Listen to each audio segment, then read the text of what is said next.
Hi, everybody, and welcome back to the show. This is Open Mic. College football season will be here before we know it. Not that we want to rush to get there, but fall is one of my favorite times of the year because it is college football season. And Emily Wisniewski is one of our newest contributors at SportsCaster.com. She's a University of Georgia graduate, now working at KLBK in Lubbock, Texas, covering the Red Raiders.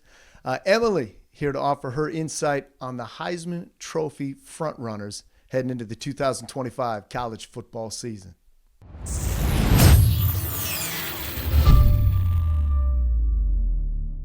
Hey everyone, welcome to SportsCaster. I'm Emily Wisniewski. I join you all with some really great news because we are about 1 month out from the start of the 2025 college football season. Media days have wrapped up with the Big Ten and ACC last week, and I wanted to take the time to dial in and check out one of the biggest conversational pieces throughout each conference's media days, and that is the Heisman candidates. Yes, everyone loves a way too early prediction, and who we see winning the Heisman in 2026 is no different. So for today, I wanted to say I pulled my specific odds from BetMGM, ESPN, Fox Sports, FanDuel. They all have the same similar odds. Just for today's sake, I'll be using BetMGM. Without further ado, let's get into it. All right, number 5. Plus 1,400, senior Penn State quarterback, Drew Aller. He led the Nittany Lions through an extremely successful 2024 season. They made the playoffs. They actually went quite far in the playoffs. Throughout last year, he had 24 touchdowns, 3,300 plus yards, 8 interceptions. But that last interception was a doozy. Now, I want you to close your eyes, picture this. If you're driving, don't close your eyes. Everyone else. Fourth quarter of the college football playoff semifinal versus Notre Dame. 33 seconds on the clock. It's a tied game. Penn State has the ball. Christian Gray picks Aller off. Notre Dame goes on from that interception. They kick a field goal. They move on to go to the national championship game versus Ohio State. Eek. Really bad interception, right? However, I look at this, it's redemption arc time for Aller, right? Penn State, once again, is predicted to make it into the playoffs, and they're actually one of the national title favorites for this upcoming season. So if Drew Aller, here's my take on it. If Drew Aller can continue to progress like he has each and every year, getting more comfortable in the pocket, being able to run the ball, so there's less opportunities to throw it in tight spaces and possibly get picked off, yes, 100% see him as a solid fit for the Heisman. Plus 1,400, I'd take it.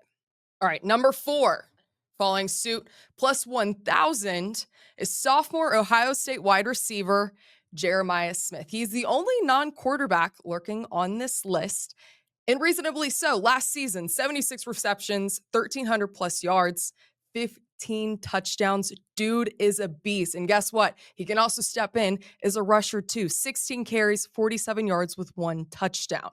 Heading into the season, he is yet again another favorite playmaker for the Buckeyes. I was listening this morning. They're considering him one of the greatest college football players going into next season. My 2 cents on his Heisman candidacy, though, it is going to involve the pieces around him.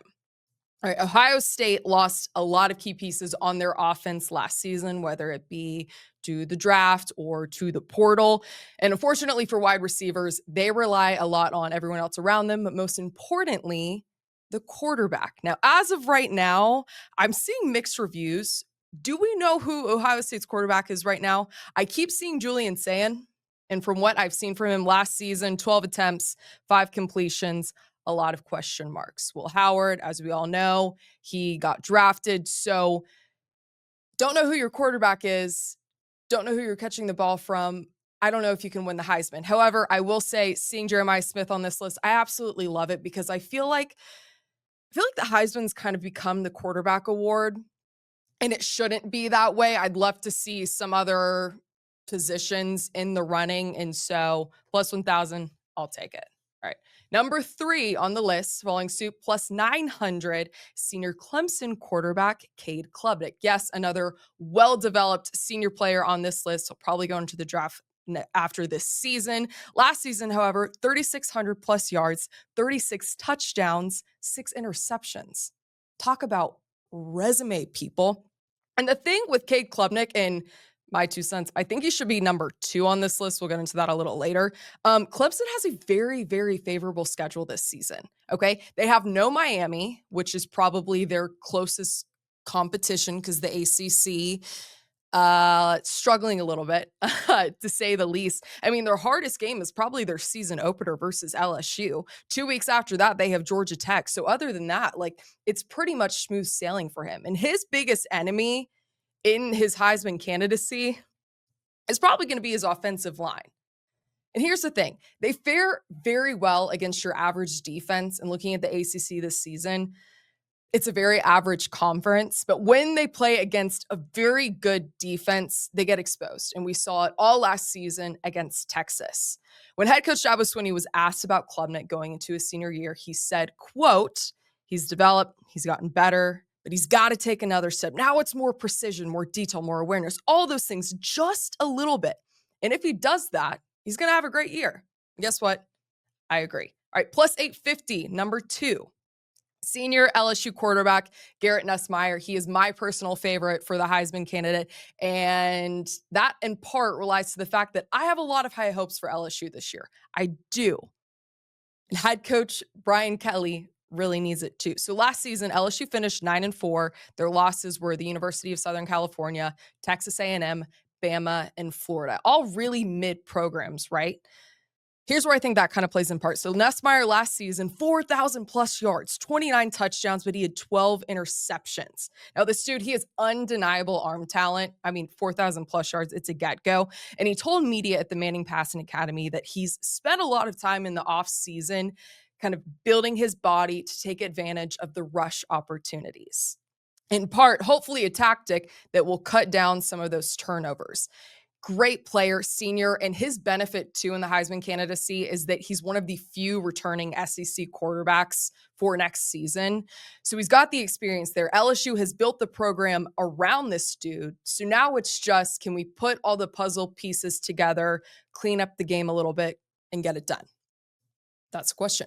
All right, number 1, finally, at plus 600. Keep in mind, it's 250 difference between 1 and 2. This is insane.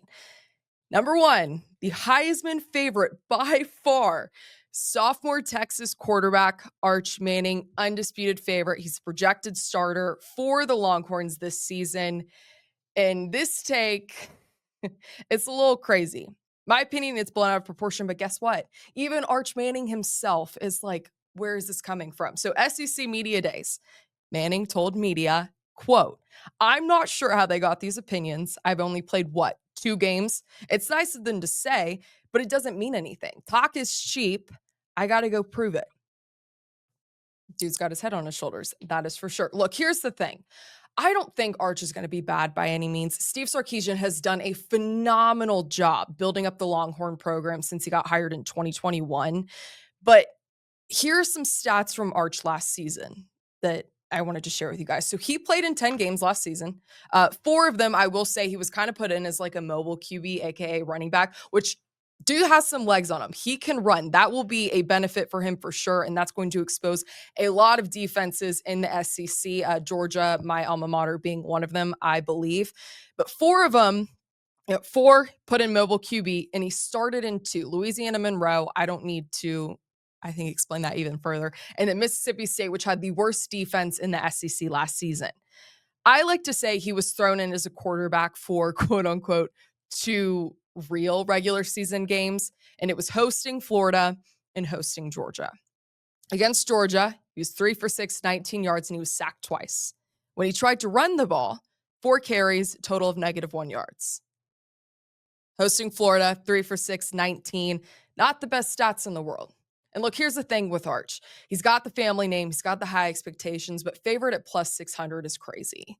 I mean, I don't realistically see him winning the Heisman again. I don't think he's going to be bad by any means, but I mean, Texas has the 4th toughest schedule in all of college football this upcoming season. They start off the gate, 8:30, August 30th, rather, at Ohio State. Then they have to go to Florida on October 8th. Rest in peace if that's a night game, because the Swamp is not a place that you want to step foot into once the sun goes down. Then finally, they close out their difficulty at Georgia.